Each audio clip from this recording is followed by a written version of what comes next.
This is the Victorinox Executive. This is an unusual one because it's 74 millimeters, which makes it quite unusual. You don't see a lot of them around. You can still buy them new. I've seen them online in black and red. This red one came in a lot. They're not cheap either. This one cost me, in a lot I got 3 Victorinox knives for €30. So I guess you could say it was what, €10. I've seen them new between 30 and 40. Yeah, it looks small. It's obviously going to fit on a keyring nicely.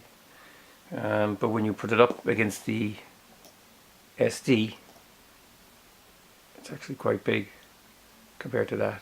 It makes the SD look really small. So apart from the keyring, it's got the tweezer and the toothpick, and then you have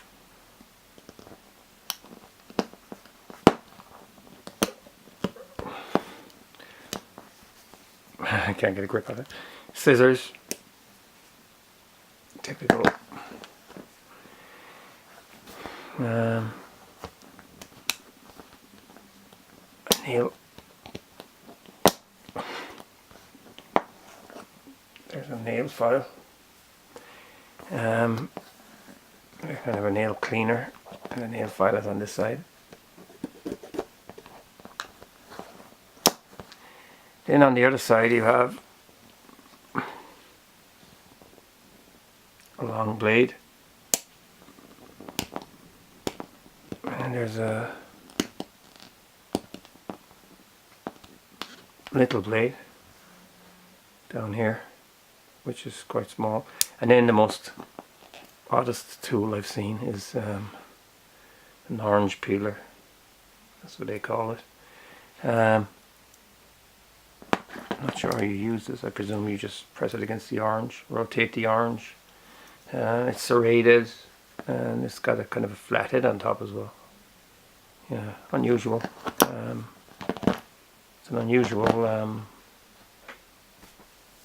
instrument all the same. Yeah. So yeah, cool and nice to have in the collection because you don't really see them that often. They're not that common now, and they're cool. So yeah, that's the Victorinox Executive. Thanks for watching. Feel free to subscribe.